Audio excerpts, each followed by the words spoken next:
Beginning of text. This is the Clicky app. It is spelled C-L-Y-K-E-Y and is one word. You can find it in the App Store. New line.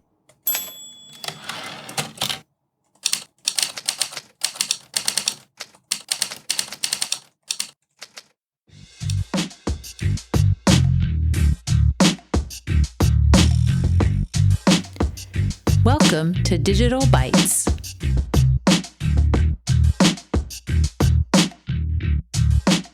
Hey everybody, it's Desiree, and welcome to Digital Bytes for today. My tip is how to change your meta settings so that you can use detailed features for accessibility.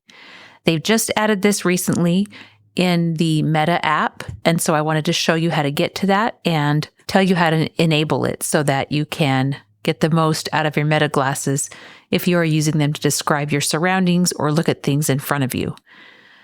So I'm going to first go to the Meta app, and just as a disclaimer, I am having to put my phone up to the microphone because I have to wear the Meta glasses in order for me to be able to change these settings. They have to be connected. So I have put my speaker of my phone close to the microphone so you can hear voiceover.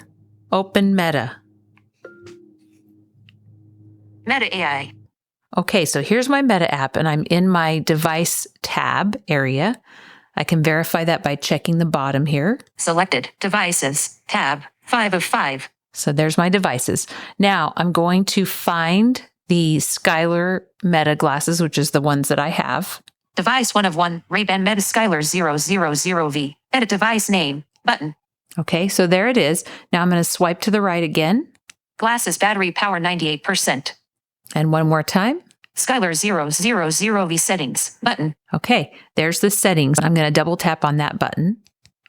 System, heading, that, button. Now, just from past experience, I know that the accessibility settings are kind of towards the bottom of the screen. So I'm going to do a 4-finger single tap at the very bottom of my screen. Selected devices, tab 5 of 5. Now I'm going to go backwards, so swiping to the left. Activity, history, discover, home, accessibility, device settings, heading. So there's my accessibility settings heading. Now I'm going to swipe right. Be My Eyes, button. Detailed responses, button. Okay, so Be My Eyes has been there for a while, and I have that enabled. There's also now this new thing called detailed responses. So I'm going to double tap on this button. Close, button. More description from Meta AI, heading. With detailed responses on, you'll hear more about objects, signage, and people. Get more useful information, heading. Hear more about placement of doorways, people, and objects, as well as quantity of objects. Get more details about the environment, heading. Hear more about colors, mood and tone, and more about rooms and outdoor settings. Responses may include inaccuracies. Do not use as a mobility aid. Not yet available for live AI. Disable detailed responses, button. Okay, so I have it enabled already, so my choice is to disable it. But if you have not enabled it, that is where you would press to enable the feature. And I haven't played with it a ton. I just turned it on a couple of days ago.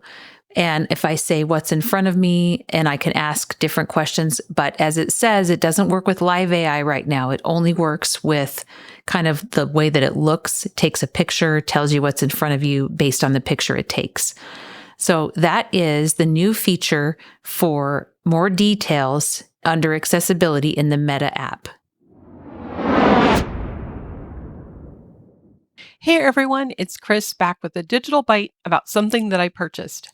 I know it's a shocker, but this won't break the bank and it is absolutely user-friendly and so useful. So I had the absolute pleasure of doing a video recording with Double Tap, my very favorite podcast. And the folks from Double Tap are from England and Scotland. So we have the disadvantage in some cases of a time zone difference. And so fortunately, I'm an early riser because I don't want them to be up, in the wee hours of the morning. And so I recorded with them at 6 a.m. this morning, which was 2 p.m. their time. Now, ahead of time, I remembered, hey, the sun is not up yet. This is going to be a problem. The overhead light in my room is not enough to illuminate my face and be adequate for the recording. So I went to Ira and I said, "Hey, Ira, can you help me find a nice light source that will be easy for me to operate, that will provide the light that I need at 6 a.m. in the morning here on the West Coast?" And so the Ira agent was able to find me something similar to what she has. And this is a light source that is actually on a stand, and it has tactile buttons on the cord to adjust things. So there's no software, no touch screen, has buttons, will work. So I'm going to describe it for you. It has a very nondescript name of Zoom Light for meetings. And I don't know really how they can get away with using the word Zoom, because Zoom is a trademark. Anyway, we won't go there. And so I will definitely put a link in the show notes for you so you know what we're talking about here. But if I describe it to you, you're going to want one, because this is really fantastic. So it's a light source that is a 7x7 light. It looks like a little plaque. I guess I would say it's maybe half an inch or so thick. And it fits into a pole that screws into a desk stand. And so you can adjust the desk stand from 20.5 inches to 28.5 inches high. You can rotate this light source, the 7x7 light source. You can rotate it. You can tilt it up and down, left and right, round and round. And so then you can adjust the light to shine down appropriately. And also the best part is that on the cord, and this is a USB-C compatible device. So on the cord is a wonderful little tactile button situation where you can turn on the device. So there's a button that is depressed, it has a depression in the middle of it, and that's the power button. And then just above that, there is a button that adjusts the warmth of the light. So from stark white to warmer colors of the light itself. And then above that, there are two buttons. One, the first one I think is the minus button, and the top button I believe is the plus button. They're a little bit tactile, but the little raised tactile graphics are a little bit small. And so it is completely accessible. When I got on a TeamViewer call with Ira and was using also my phone, they could see what effect the light was having. So they helped me adjust it. So they described the buttons for me. I know that when I power it on, I need to press the button for the warmth of the light twice, and that will be great. I have it positioned on my desk in just the right way so that when I sit in my chair and I have my laptop open and my little webcam set up on the side, that this light source, which is awesome, is going to illuminate the situation just fine. So if you're looking for something easy to operate with tactile buttons, no software, just plug and play, let's go, this is a great option. And it was only $39 on Amazon. I think it got it at a little bit of a discount, but it's just a really great option. So I encourage anyone who needs this to check it out. And now we have someone new providing us with a digital byte, Jonathan Simeone. Hello, everybody. My name is Jonathan Simeone. This is my first presentation for the Digital Bytes podcast. I want to thank Desiree, who happens to be my wife, Chris and Marty for allowing me to join the Digital Bytes team. I'm here today to begin a series on using Microsoft Word with JAWS. For a brief bit of background information, I'm a lawyer by trade, so I regularly use Microsoft Word to create legal documents. Some of you may be familiar with my work through the Demand Our Access podcast, which I do to help those of us with disabilities better understand our legal rights and how to advocate for ourselves. Today, my main topic is going to be using headings in Microsoft Word. I'm going to be doing this using JAWS 2025, the latest version, and an updated version of Office 365. A heading is a piece of stylized, formatted text used to separate sections in a Word file. They're also used on web pages and PDFs and all kinds of places. For example, if I had a document that listed the months of the year and the days of the week. So the heading ones are like the primary sections, the main sections of a document. And your heading 2s are subsections. And if you have a subsection of a heading 2, then that would be a heading 3. You can go up to heading 6, I believe, is the last one they have in Word. I don't think I've ever used a heading 6. I'm not sure I've ever seen a heading 6, but it is available. Another thing you should know, even though it is not actually required by the Web Content Accessibility Guidelines to do so, your headings should always be sequential. So what does that mean? That means you should never jump from a heading 1 to a heading 3.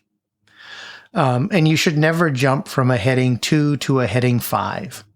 Now, of course, if you have a document, like I just said, that has like the months of the year at heading 1 and days of the week at heading 2, when you were done with that, you could go back and should go back to a heading 1. So like when I had January as a heading 1 and then Monday as a heading 2 and Tuesday as a heading 2, I went back to heading 1 for February. And that's how it should work.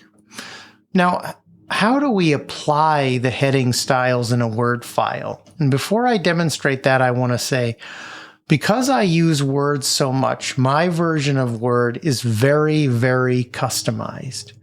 And so what you will hear in terms of font styles and things like that will not at all be what I will hear here, because I have changed all of my fonts and things for the different headings. And we will be going through how to do that in future versions of my Digital Bytes contributions. But now I want to just show you how to apply the different heading styles using Word and JAWS. I'm just going to hit Insert T to make sure I'm still set up in my document. Document 1 Word. Okay, and we're ready to go. So I'm just going to stay with my example. So I'm going to type January. January. Now I want January to be a heading 1, so I'm going to do Alt Control 1. January, Alt Control 1. And now I'm going to hit Enter.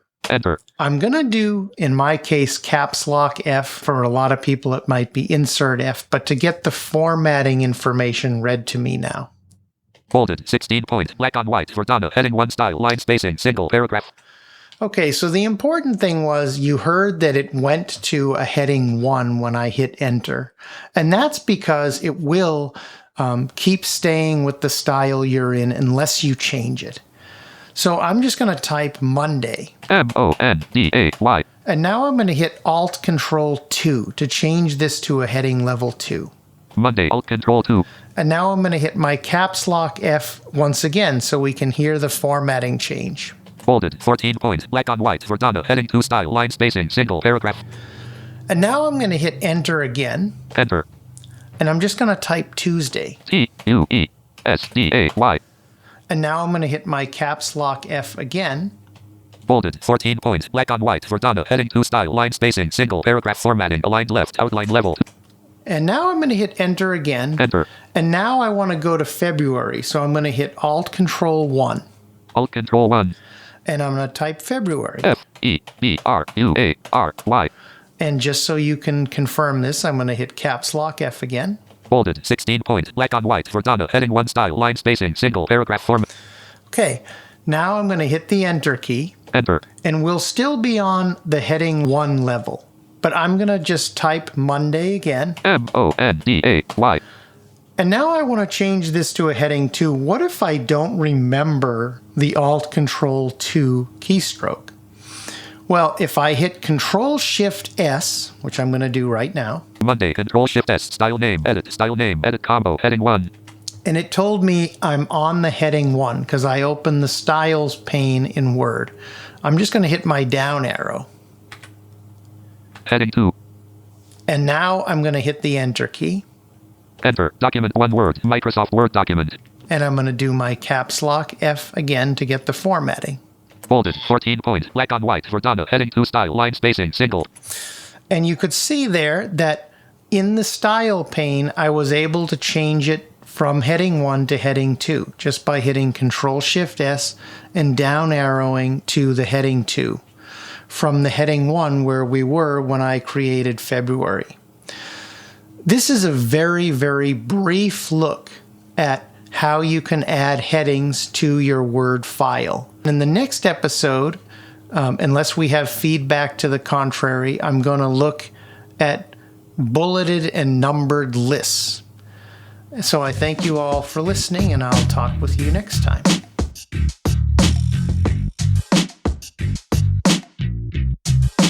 For more, check out our website at www.unmute.show.